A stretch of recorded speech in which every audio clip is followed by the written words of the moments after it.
Il nous a donné sa parole, il nous a donné l'Église, et il y a aussi le ministère du Saint-Esprit, l'action du Saint-Esprit pour nous faire grandir et porter du fruit. Tout ce qu'il fait, lui réussit. Amen. La Bible nous dit, fais de l'Éternel tes délices. Fais de l'Éternel tes délices. Et tout le reste va couler. Tout le reste va couler. La bénédiction va couler. La Bible nous parle de l'Hermon. Vous connaissez l'Hermon? C'est la plus haute montagne qui est en Israël. Lorsqu'on était en Israël, il y avait encore de la neige en haut. C'est la plus haute montagne. D'ailleurs, c'est l'Hermon. C'est de l'Hermon que le Jourdain prend sa source. Et donc la rosée de l'Hermon nous est parlée dans le psaume 133. Si vous connaissez un peu votre Bible, il nous est parlé de la rosée de l'Hermon, qui coule sur la tête d'Aaron, sur la barbe d'Aaron. Souvenez-vous que nous sommes sacrificateurs pour Dieu, notre Père. Alors vous pouvez vous identifier à la personne d'Aaron. La bénédiction, elle coule sur moi. Bon là c'est dit sur la barbe. Bon, la barbe des sœurs c'est un peu compliqué, mais sur le vêtement, et ça coule et ça coule. Et moi je crois qu'en tant que chrétien, la bénédiction qui est sur moi, elle descend sur ma famille. Elle descend sur mes enfants, elle descend sur tous ceux qui me sont proches, parce que c'est la volonté de Dieu de bénir nos familles. Le diable, il vient, c'est pour diviser, briser les familles. Alors ne faisons pas l'œuvre de Dieu. Il y a un frère hier qui m'a témoigné, il me dit, tu sais, en venant, on a eu des combats. Moi, je veux bien le croire, parce que vu le nombre de personnes de l'église que nous avons vues hier soir, je me suis dit, oui, il y a eu sûrement des combats. Et puis, il me dit, avec ma femme, on s'est un peu disputé. Et puis, quand on s'est disputé, je lui ai dit, mais qu'est-ce qui se passe là? Tu ne crois pas qu'il y a quelque chose qui ne joue pas? Pourquoi est-ce qu'on se dispute? Alors qu'on va à un endroit pour louer Dieu. Alors ils se sont arrêtés sur le bas-côté, et on va prier. Est-ce que tu as ce réflexe? C'est tellement important. On se laisse des fois dominer par le diable, on ne s'en rend pas compte, il nous prend pour des marionnettes. Ne sois pas une marionnette du diable. Que lorsque tu sens qu'il y a une œuvre de l'ennemi qui est là, stop, arrête-toi. Prends un temps devant Dieu, dis Seigneur, remplis-nous. Renouvelle mes forces, renouvelle notre vision, renouvelle notre esprit, renouvelle notre intelligence. Seigneur, tu veux te servir, tu veux agir au travers de nous. Et je veux te bénir encore en cette journée que tu fais. Amen, amen. Et on a été bénis hier soir, et je bénis le Seigneur pour tous ces frères et sœurs qui viennent, ils sont déracinés. De la Nouvelle-Calédonie qui viennent ici en France, ils sont déracinés, isolés, mis à part, rejetés. Et là, hier soir, ils étaient vraiment dans la joie parce qu'ils se sentaient accueillis. Ils se sont sentis aimés.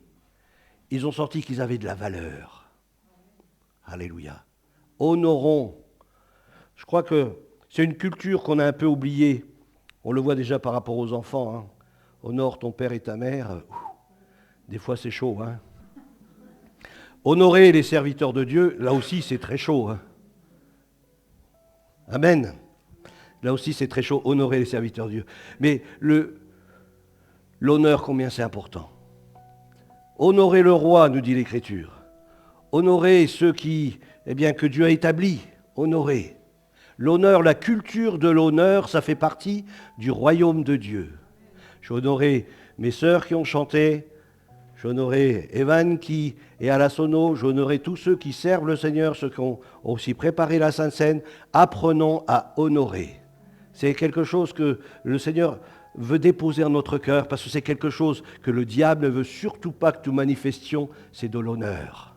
Rendre honneur à qui nous devons l'honneur.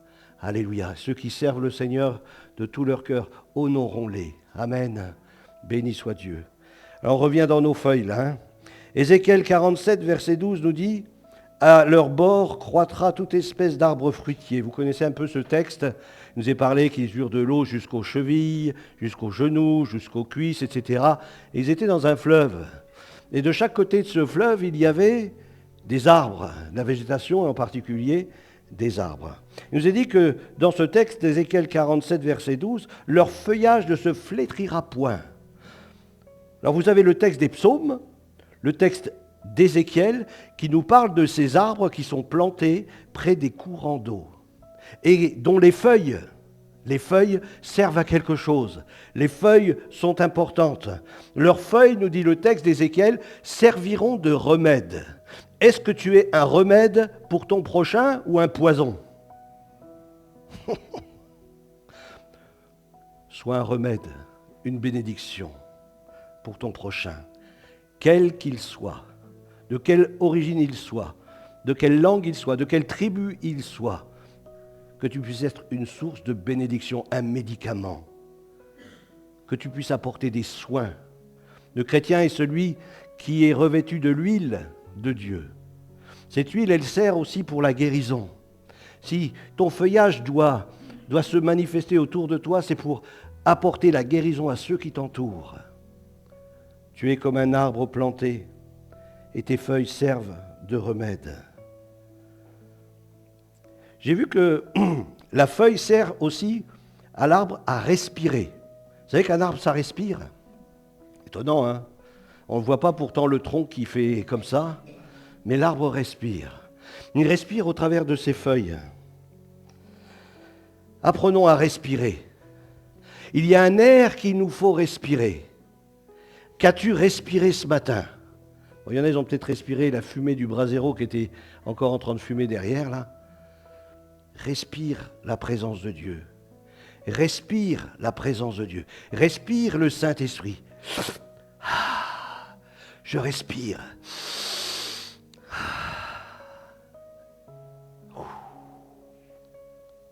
Laisse le Saint-Esprit te remplir.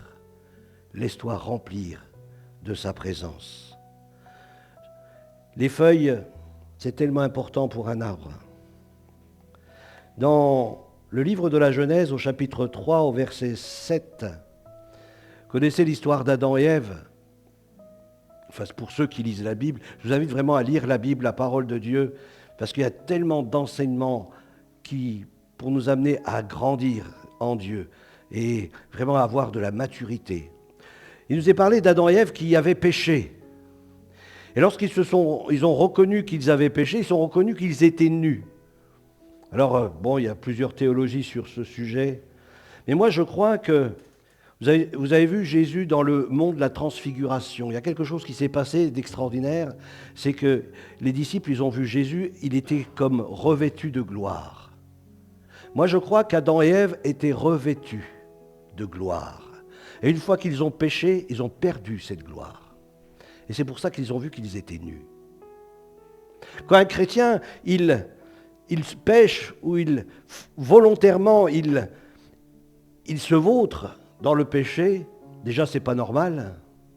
Comme je disais récemment à un frère en Christ, je lui disais, avant nous étions comme des porcs. Nous aimions la boue, la saleté, et nous y vautrons volontairement parce qu'on aime ça, ça faisait partie de notre nature. Mais je lui dis maintenant que tu es une brebis du Seigneur, tu n'es plus un porc. Tu es une brebis du Seigneur et lorsque tu prends une brebis, et ça je l'ai entendu de la part de gens qui élèvent des moutons, qui ont des brebis, etc., on dit la brebis elle a horreur de la saleté. Si tu prends une brebis, que tu la roules dans la boue, elle pleure. Elle ne supporte pas parce que ce n'est pas sa nature de se vautrer dans la boue. Mon frère, ma sœur, si tu es né d'en haut, si tu es né de Dieu, ce n'est pas ta nature de te vautrer dans le péché. Au contraire, préserve-toi du péché. Parce que, vous savez, c'était l'histoire de Lot. Vous connaissez l'histoire de Lot?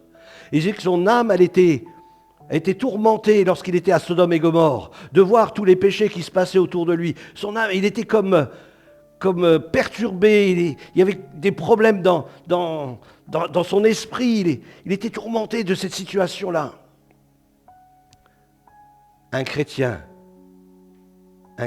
qui aime le Seigneur. On a chanté ce matin « Sainteté à l'Éternel ». Vous savez, c'est ce qui est écrit sur la tiare des sacrificateurs. « Sainteté à l'Éternel ». Sur toi doit être écrit « Sainteté à l'Éternel ». Vous savez, tu es mis à part pour Dieu. Tu appartiens au Seigneur. Et le péché, tu l'as en horreur.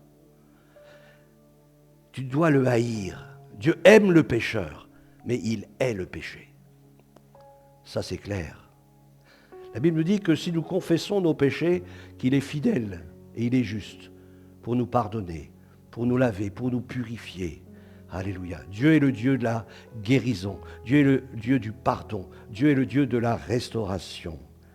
Et nous voyons qu'Adam et Ève, lorsqu'ils ont péché, bien, ils se sont revêtus de feuilles. Ça nous parle beaucoup, ça. Surtout pour, par exemple, je donne un exemple comme ça, des chrétiens qui tombent dans le péché et qui ne veulent pas se repentir. Ils se couvrent de feuilles. Ça nous parle d'une propre justice. Ça nous parle du paraître. Je me cache quelque part. Je me cache devant Dieu. Parce que Dieu dit, « Où es-tu, Adam ?» Il dit qu'il est venu dans le jardin, puis il a commencé à... Vous croyez que Dieu ne savait pas où était Adam? Bien sûr que si. Mais c'était pour qu'il sorte de sa cachette. Sors de ton trou, sors de ta grotte, sors de ce travers dans lequel tu es entré, mon frère, ma sœur. Ça ne sert à rien de venir à l'église avec un vêtement qui aux yeux de Dieu est un vêtement souillé. Dieu désire que la vérité, que la sainteté soit dans notre vie. Et si tu dis, Seigneur, c'est pas possible, eh bien lui va te rendre capable. Parce que Dieu nous aime. Et lorsque je prends conscience de mon incapacité et que je dis, Seigneur, secours-moi, et que tu es malheureux par rapport à cette situation-là, bien le Seigneur, il viendra à ton secours. Parce que lorsque le malheureux crie, l'Éternel l'entend, et il vient à son secours. Et Dieu vient nous libérer de ce qui peut nous oppresser et nous rendre esclaves.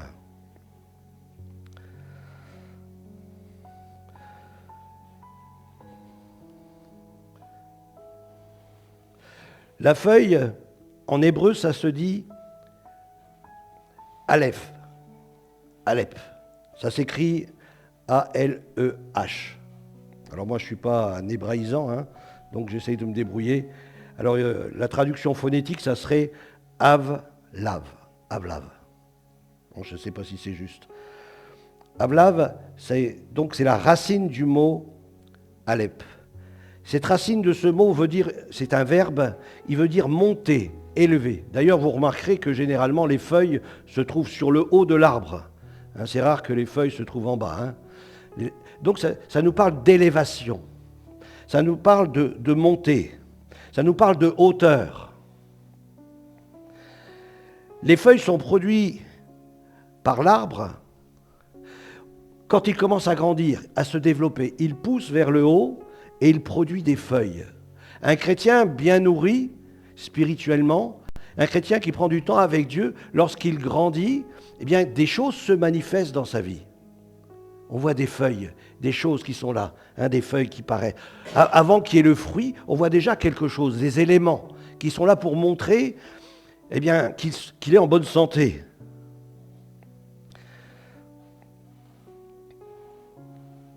Normalement, un arbre qui n'a plus de feuilles, généralement, c'est un arbre mort, à moins que ça soit l'hiver. Et on voit parfois dans les églises beaucoup d'hivers, où les feuilles sont cachées, où il a besoin, cet arbre, que la sève, qu'elle remonte pour justement produire à nouveau des feuilles. Et cela nous parle d'un réveil, un réveil spirituel. Ce réveil nous amène justement de nouveau à laisser cette sève monter en nous. Cette sève, c'est la vie de l'esprit, c'est la vie de Dieu. Et cette vie de Dieu, c'est elle qui manifeste les feuilles de l'arbre lorsqu'il est sain.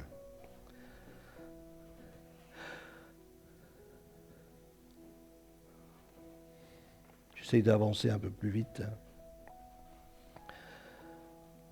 Dieu ne nous sauve pas pour stagner, pour faire du surplace. Comme on l'a vu, vous avez eu un petit questionnaire récemment, sauvé pour servir. J'espère que tout le monde a répondu à ce questionnaire pour que l'on puisse... Vous avez vu, on a un arbre qui est dans le hall où c'est marqué au travers des feuilles tous les différents services.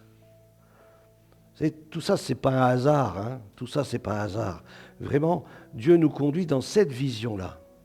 Dieu nous conduit dans cette vision-là et vraiment que nous puissions adhérer à la vision que le Seigneur donne à l'Église. La croissance de l'arbre, c'est ce qui favorise l'apparition des feuilles, dépend des racines. Les racines, ça nous parle, on l'avait vu ensemble, de l'enseignement. la profondeur que nous pouvons trouver en Dieu. Nos racines, quelles sont tes racines? Moi, j'ai appris lorsque j'étais en Israël que nous avions des racines juives.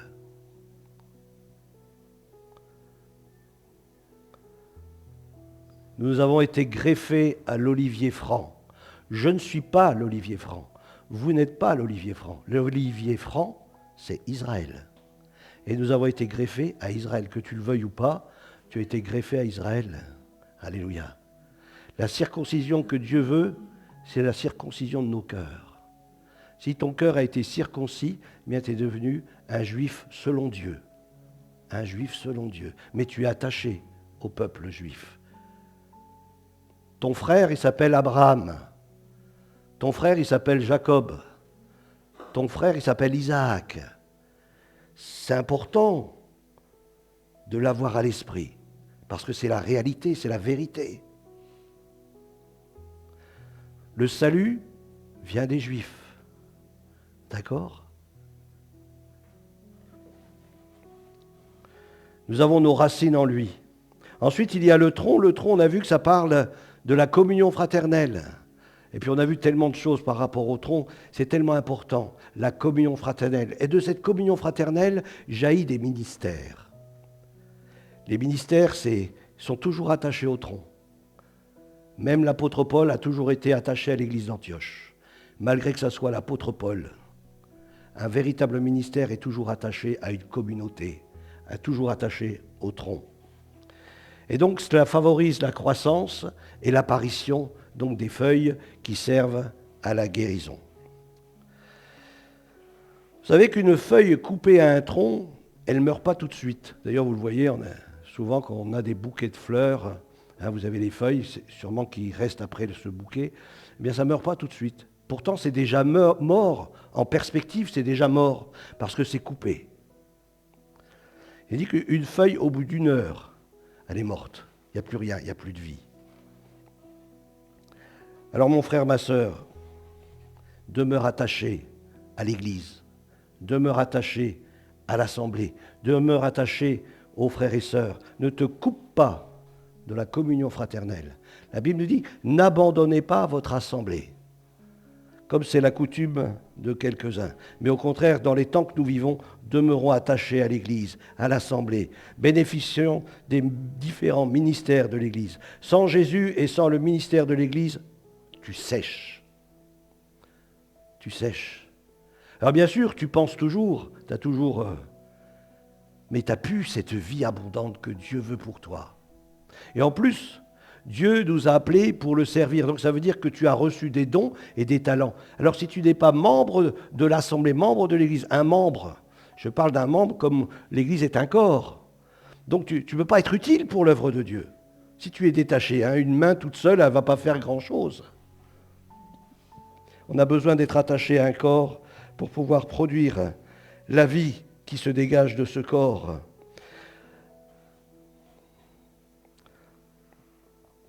Connaissez le théorème d'Archimède? Vous connaissez Archimède? C'est un oriental, non? L'équation qu'il a découverte et dont l'énoncé est le suivant: tout corps plongé dans un fluide subit une force verticale dirigée vers le haut et dont l'intensité est égale au poids et au volume du fluide déplacé. Cette force est appelée la poussée d'Archimède. C'est dans la nature d'un arbre que de porter des feuilles. C'est dans la nature d'un arbre d'aller vers le ciel. C'est dans la nature de l'Église de produire des ministères, de manifester des ministères. Et c'est dans la nature de l'Église de toujours chercher la présence de Dieu, de regarder vers le ciel. Vous voyez, les choses de la nature, Dieu nous parle au travers de la nature qui nous entoure. C'est à nous de prendre garde à cela. Et combien c'est riche en enseignements. Dieu nous invite à monter vers le ciel. La feuille qui respire, la respiration et la transpiration de l'arbre s'appelle la photosynthèse. Inspirer Christ et expirer la louange, manifester la gloire de Dieu, célébrer le nom de notre Dieu comme nous l'avons fait ce matin, mais pas simplement le dimanche matin, mais tous les jours que Dieu crée. inspirez la vie de Christ, inspirez le Saint-Esprit et expirez la louange, expirez l'adoration. Le Saint-Esprit, c'est la sève qui monte et qui déborde dans notre vie. Une sève qui va produire quelque chose, qui va nous faire pousser le fruit de l'Esprit. Sans la sève qui coule en toi, tu ne pourras pas porter le fruit. Il te faut rechercher la sève et te laisser remplir de cette sève pour qu'elle manifeste le fruit par la suite. Alléluia.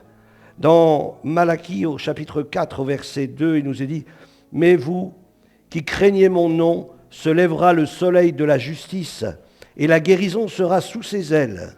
Vous sortirez, vous sauterez comme des veaux d'une étable, vous foulerez le méchant, car ils seront comme de la cendre sous la plante de vos pieds, au jour que je prépare, dit l'Éternel des armées. » Dieu veut faire briller sur son Église son soleil de justice.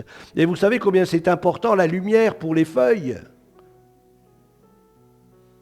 Pour apporter la nourriture à l'arbre, plus chaque membre de l'Église va vivre cette intensité, cette communion avec Dieu, elle va transmettre à tout l'arbre, c'est-à-dire à tout le corps. Tu es une bénédiction pour l'Église. L'Église est une bénédiction pour toi, parce que l'arbre, ses racines, c'est aussi une bénédiction pour toi, mais toi aussi tu es une bénédiction. La feuille nourrit l'arbre, mais les racines nourrissent les feuilles. Comprenez ce que je veux dire? C'est dans la nature, mais ça se passe aussi dans l'Église. Dieu nous parle au travers de la nature. Alors, 2 Corinthiens chapitre 13, versets 4 à 5, il nous dit « Nous aussi, nous sommes faibles en lui, mais nous vivrons avec lui par la puissance de Dieu pour agir envers vous. Examinez-vous vous-même pour savoir si vous êtes dans la foi. Éprouvez-vous vous-même, ne reconnaissez-vous pas que Jésus-Christ est en vous. » Le problème des feuilles d'un arbre, quand elles commencent à jaunir, c'est qu'il y a un problème. Soit il y a une maladie, soit il y a un problème de nourriture. Et là, j'ai regardé un petit peu tous les symptômes qu'il pouvait y avoir par rapport à des feuilles qui jaunissent. Feuilles qui jaunissent, trop d'eau. Trop d'eau.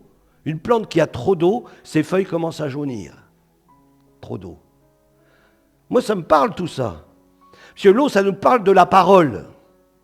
Il y a beaucoup de gens, ils sont gavés de la parole de Dieu. Ils sont gavés, mais ils ont des feuilles jaunes. Ils ont des feuilles jaunes.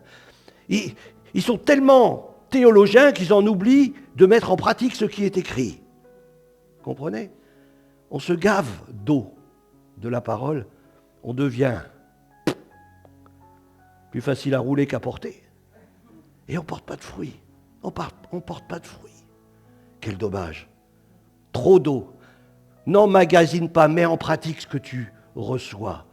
Mets en pratique ce que tu reçois.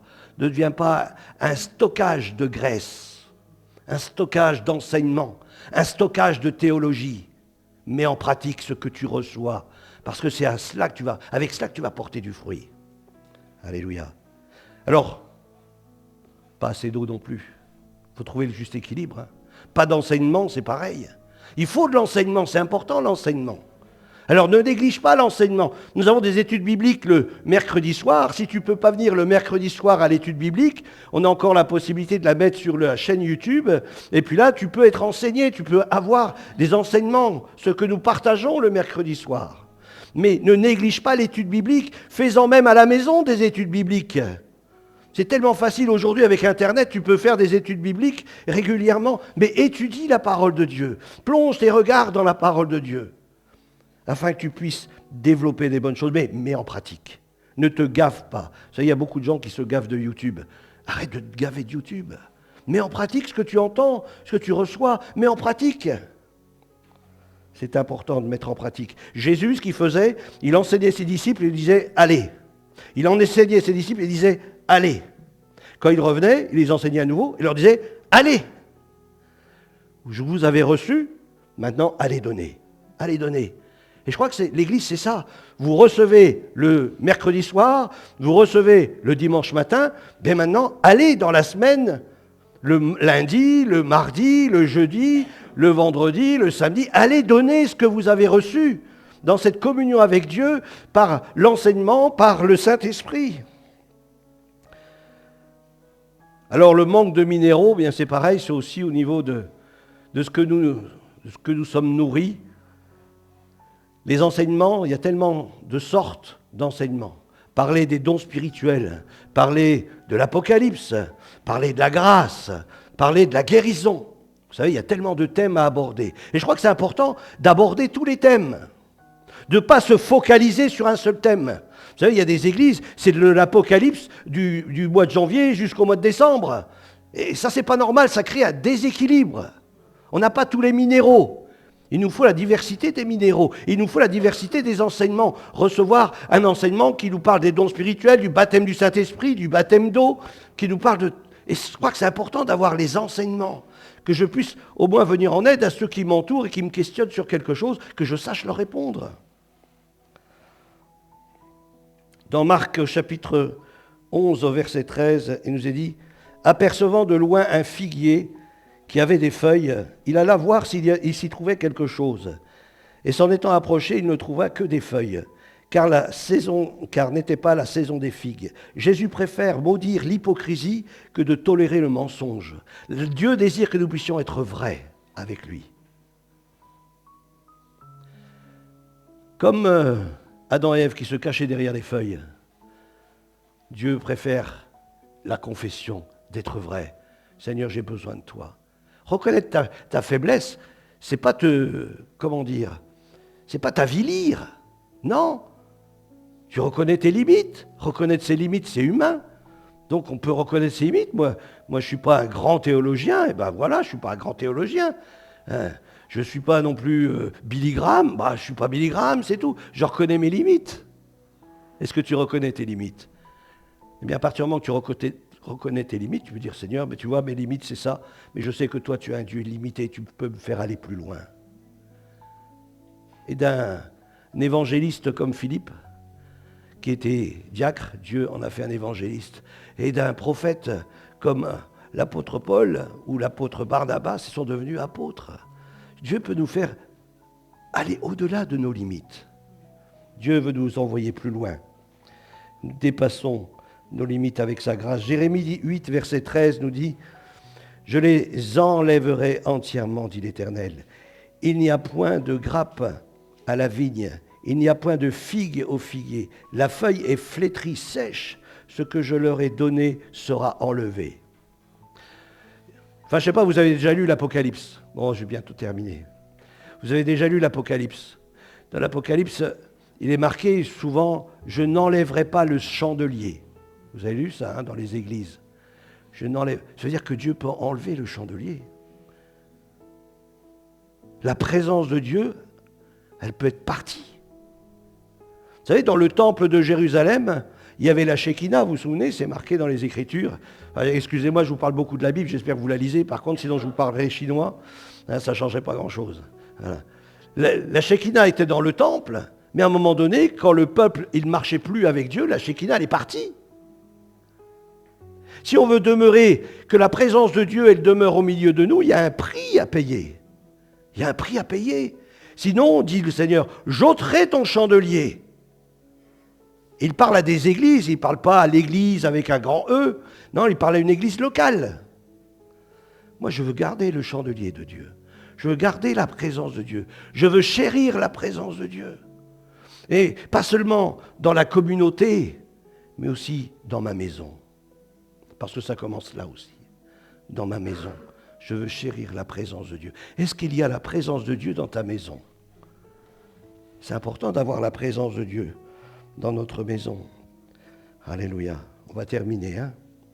Dans Marc chapitre 13, verset 28, apprenez ceci par la comparaison tirée du figuier. Quand ces rameaux commencent à être tendres, écoutez bien, quand ces rameaux, donc les rameaux du figuier, commencent à être tendres et que ces feuilles, elles poussent, vous connaissez que l'été est proche. L'Église a une portée prophétique sur le monde. On va relire le verset là. Marc, chapitre 13, verset 28. Apprenez ceci par la comparaison tirée du figuier. Quand ces rameaux commencent à être tendres, ne sois pas dur. Juste, mais pas dur. Juste, mais pas dur. Des fois, on m'a traité de dur parce que j'étais juste. Pas évident, des fois. Il faut arriver à être juste, mais pas dur. C'est pas évident. Alors, il commence à être tendre. C'est-à-dire que l'Église commence à être tendre. C'est-à-dire qu'elle n'est pas morte. Il y a la vie de Dieu qui coule. Parce que si elle serait morte, ça casse tout de suite. Il y a la vie de Dieu qui est là. Et que ces feuilles, elles poussent. Que des choses se passent dans l'Église, qu'il y ait quelque chose, une diversité qui apparaît. Des feuilles, c'est formidable, les feuilles. Ça présage le fruit. L'Église est prophétique. L'Église présage le fruit. L'Église présage aussi la venue de Jésus. L'Église prépare la venue du Seigneur. Prépare-toi, parce qu'il vient bientôt. Préparons-nous, car il vient bientôt. Une feuille verte dans un désert donne l'espoir. Est-ce que nous donnons l'espoir à ceux qui nous entourent ? Que ce ne soit pas seulement des paroles, mais que ce soit aussi des actes. Pas seulement des paroles, mais aussi des actes. Ta vie doit prophétiser. Ta vie doit prophétiser. Ta vie doit annoncer quelque chose. Ta vie doit mettre en lumière quelque chose. C'est important. Nous sommes la lumière du monde, dit le Seigneur. Si on peut croiser tous les textes bibliques, etc., c'est formidable lorsqu'on pénètre dans la parole de Dieu. Il y a tellement de corrélations entre un texte là, un texte là, un texte là. On pourrait prêcher des heures et des heures et des heures. Les feuilles, elles poussent. Vous connaissez que l'été est proche. Que l'été est proche. Lorsque l'Église commence à se réveiller, commence à prendre... D'ailleurs, vous avez vu peut-être, je ne sais pas si vous avez lu l'histoire de l'Église. Je crois que c'est important de lire l'histoire de l'Église, surtout l'Église et des différents réveils qu'il y a eu successivement. Vous voyez qu'à chaque fois qu'il y a eu un réveil, les gens y croyaient que Jésus allait venir de suite. Moi, je me souviens, quand il y a eu le réveil à la mission de Zigane, ils s'attendaient à ce que le Seigneur il vienne tout de suite. Quand il y a eu le réveil d'Azusa Street, le réveil de Pentecôte, ils s'attendaient à ce que Jésus vienne tout de suite. Lorsque l'Église, elle vit la vie de l'Esprit, on s'attend à ce que le Seigneur il vienne de suite. Nous avons une vision prophétique. Et la réalité de la venue de Jésus, elle est réelle au milieu de l'Église. Elle est réelle au milieu de l'Église. Et lorsque tu rends témoignage, non seulement tu parles du salut en Jésus-Christ, mais tu dis, il vient bientôt. C'est la fin du livre de l'Apocalypse ou de la Révélation. L'Esprit et l'Église disent, viens Seigneur Jésus, Maranatha. Est-ce que tu es prêt? Est-ce que tu es prête à ce qu'il vienne? Quand les gens voient ta paix, ils disent, l'été de Dieu est proche. Le monde qui nous entoure a tellement besoin de connaître le prince de la paix. On prie pour Israël, que le prince de la paix vienne. Alléluia. La vie de l'Esprit, Ézéchiel 47, verset 12, nous dit, et près de ce torrent, sur ses bords, des deux côtés croîtront des arbres fruitiers de toute espèce. Et c'est vrai que nous avons vu hier des frères et sœurs qui venaient aussi bien de la Réunion, qui venaient aussi bien de la Nouvelle-Calédonie, etc., dont le feuillage ne se flétrira point et dont les fruits ne cesseront point. Si ton feuillage reste vert, tu vas porter des bons fruits, mon frère, ma sœur. L'Église va porter des fruits. Mon désir, c'est que l'Église de l'Île-sur-le-Doubs, elle porte beaucoup de fruits. C'est la volonté de Dieu, c'est son désir. Et entrons dans cette volonté divine chaque mois et en produirons de nouveaux, parce que les eaux sortiront du sanctuaire, leur fruit sera bon à manger, amen, et leur feuillage servira de remède comme médicament pour les nations. Tu n'es pas planté pour toi, tes feuilles sont pour guérir la ville, la nation. Dans Luc 13, verset 19, il est semblable à un grain de sénévé qu'un homme a pris et a jeté dans son jardin. Il pousse, devient un arbre, et les oiseaux du ciel habitent dans ses branches. J'aimerais pour conclure citer quelques passages de la parole de Dieu. Dans Matthieu 21, verset 19, il nous est dit, Et voyant un figuier sur le chemin, il y alla, mais il n'y trouva que des feuilles. Et il lui dit qu'il ne naisse jamais aucun fruit de toi, à cause des feuilles, qu'il ne naisse aucun fruit de toi. Et aussitôt le figuier sécha. Jésus a maudit le feuillage sans fruit. Apparence sans vie égale danger. Apparence sans vie égale danger. Apocalypse 22, verset 2. Et au milieu de la place de la ville et sur les deux bords du fleuve, donc on retrouve cette vision d'Ézéchiel, on la retrouve dans l'Apocalypse, était un arbre de vie portant 12 fruits, rendant son fruit chaque mois. Et les feuilles de l'arbre étaient pour la guérison. La guérison dans ce texte, ça nous parle, était pour la thérapie. J'aime beaucoup notre frère Gilles, lorsqu'on a commencé à travailler ensemble, dans l'accompagnement des frères et sœurs en difficulté, où ils sentent qu'à un moment donné, il y a quelque chose qui bloque. Par exemple, je discutais avec un frère, et puis je lui parlais d'un autre frère qui m'avait parlé, et puis comme on est tous les deux qu'on sert le Seigneur, on a commencé à se confier l'un à l'autre, et je lui dis, voilà, pour ce frère, je lui dis, ça serait bien, parce qu'il a prié lui, il n'a pas été guéri, il a demandé la prière, il n'a pas été guéri. Alors moi, je lui dis, écoute, demande l'onction d'huile. Et puis, au niveau de l'onction d'huile, vous savez, c'est marqué, il appelle les anciens, et que les anciens prient pour lui, et s'il a commis quelques péchés. Donc, ça veut dire qu'il y a une relation. Lorsqu'on appelle les anciens, on a un partage. Dis, alors, comment ça se fait? Qu'est-ce qui se passe? Dis, raconte-moi un peu ta vie, ton histoire. Et puis, on avance comme cela. Et puis, je lui dis, si ce frère, il entre dans ce processus, et puis qu'on lève des lièvres, on lève des choses qu'on ne sait pas, mais qu'au travers de la discussion, ça vient au jour parce qu'on prie pour que le Seigneur révèle. Et puis que là, il y a confession, et là, ensuite on prie, là, il y a la guérison. Parce que Dieu permet des situations, justement, pour que nous puissions arriver à ce moment-là, pour qu'il y ait des confessions qui viennent, et que l'on prie, suite à cette confession, pour qu'il y ait une guérison. Et je discute ça avec le frère, moi au courant de rien. Hein. Il me dit, tu sais, il n'a pas pardonné à son père. Si tu ne pardonnes pas, ne t'attends pas à vivre la guérison. Et je vais te dire même, si tu ne pardonnes pas aux autres, Dieu ne te pardonnera pas non plus. Le manque de pardon, ça te ferme le ciel. Le manque de pardon te ferme le ciel. Alléluia. Apocalypse 19, versets 7 à 8 et 8 nous dit « Réjouissons-nous et soyons dans l'allégresse et donnons-lui gloire, car les noces de l'agneau sont venues et son épouse s'est préparée. Elle a revêtu ses feuilles, mais pas ses feuilles de figuier. Hein. Il nous est dit dans ce texte, il lui a été donné de se revêtir d'un fin lin. Si tu as des belles feuilles dans ta vie, mon frère, ma sœur, dans le royaume de Dieu, ça sera un fin lin. Un fin lin.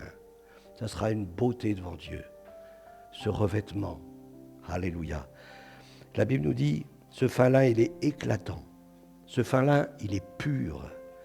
Et le fin lin, ce sont les œuvres justes des saints. Les œuvres justes. C'est-à-dire, ce sont les œuvres qui plaisent à Dieu. Les œuvres qui honorent Dieu. Ce n'est pas de l'humanisme ou de l'humanitaire, non. C'est des œuvres qui plaisent à Dieu. Ce que Dieu me demande de faire. Pas ce que moi je pense être juste, mais ce qui est juste aux yeux de Dieu. Des fois, on se trompe. Hein. Qui veut revenir dans le courant du fleuve de Dieu? Psaume 46, versets 4 à 5. Il est un fleuve dont les courants réjouissent la cité de Dieu. Et nous sommes la cité de Dieu, l'Église. C'est une habitation de Dieu. Alléluia. Le sanctuaire des demeures du Très-Haut. Dieu est au milieu d'elle. Elle n'est point ébranlée. Amen. Dieu la secourt dès l'aube du matin. Lève-toi et dis, Seigneur, fais de mes feuilles une bénédiction pour la ville de l'Île-sur-le-Doubs. Ne cherche pas les extrémités de la terre. Il y a des gens qui disent, oh, moi je prie pour Tombouctou, pour Bagdad, pour... Ouais, mais est-ce que tu pries pour ton voisin? Lui, il est plus près déjà, tu peux plus l'aider déjà. Et souvent, c'est lui qui a le plus besoin, celui qui est à côté de toi. Mais qui est mon prochain? Hein, vous vous souvenez de cette parabole-là? Enfin, cette histoire. C'est pas une parabole. Hein. Et puis, ton prochain, c'est celui qui est à côté de toi. On pourrait dire déjà, le prochain du mari, ben, c'est sa femme. Et le prochain de la femme, déjà, c'est son mari. Et le prochain des parents, ben, c'est les enfants. Et puis on peut aller comme ça en élargissant. D'abord à Jérusalem, ensuite dans toute la Judée, ensuite en Samarie et ensuite dans les extrémités de la terre. Alors avant de prier ou de venir en aide aux extrémités de la terre, viens en aide déjà dans ta propre maison. Dans ta maison, ton foyer, mais dans ta maison aussi l'Église. L'Église. Amen. Amen. Tu es membre du corps de Christ et je veux être une bénédiction pour l'Église et pour la ville de l'Île-sur-le-Doubs. Alors, je termine par une petite prière, comme l'a fait notre sœur en lisant sa feuille. Père, plante-nous encore aujourd'hui près de ton courant d'eau. Plante-nous encore aujourd'hui, parce que c'est aujourd'hui qui est important. Hier, ça compte plus, hein. C'est aujourd'hui où tu en es aujourd'hui avec Dieu. Que nos feuilles ne cachent plus notre honte, mais que nous puissions être à découvert devant Dieu. Manifeste ta faiblesse et dis Seigneur, tu vois, j'ai besoin de ta grâce, j'ai besoin de ton aide. Mais respire ton esprit. Que nos feuilles ne cachent plus notre honte, mais respire ton esprit. L'esprit de Christ. Celui qui n'a pas l'esprit de Christ, il ne lui appartient pas. Appartenir, c'est ma propriété. Ma maison m'appartient, je l'ai achetée, c'est ma propriété. Elle m'appartient. Est-ce que tu appartiens à l'Esprit de Christ? L'Esprit de Christ. Maintenant, savoir ce qu'est l'Esprit de Christ, c'est sa volonté, ses désirs, ses desseins, ses sentiments, son caractère. Fais de nos feuilles une source de bénédiction et d'espérance pour la ville de l'Île-sur-le-Doubs et pour notre nation. Parce que Dieu nous a placés en France. Priez pour votre pays. Prions pour notre pays. Prions pour notre nation. Prions pour que notre nation soit une nation bénie. Qu'au lieu de fanfaronner, ce soit une nation qui soit un repère pour le monde. J'ai entendu récemment un témoignage d'un frère qui nous parlait de la dernière décision de Donald Trump. Lui, le grand ami du peuple d'Israël. Eh bien, je vous dis qu'il est vraiment inquiet. Il est vraiment inquiet. Ne nous fabulons pas sur des choses, mais prions pour notre nation. Prions pour notre pays. Prions pour nos gouvernants. Soyons une bénédiction. Et prions pour notre sœur qui fait partie du conseil municipal de Rang. L'épouse de notre frère Georges fait partie du conseil municipal de Saulneau. Et combien de frères et sœurs sont engagés, et aussi la maman de Esther, la maman d'Elia, fait aussi partie du conseil municipal, là-bas de, comment c'est, Suars. Prions pour eux, qu'ils influencent. Dieu nous appelle à influencer autour de nous. Que nous puissions être une source d'influence positive. Amen. Gloire à Dieu. On va se lever ensemble, remercier le Seigneur. Peut-être demander à quelqu'un de prier. J'ai demandé à Priscille de prier, de nous remettre au Seigneur, prier pour la parole, et puis aussi de prier pour les offrandes. Voilà. Puis on ne le fait jamais, et je veux que ça soit quelque chose de régulier. Alléluia.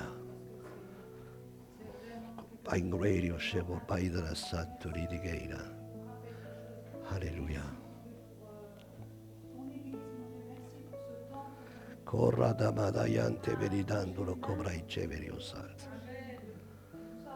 Alléluia, oui. Oui, amen.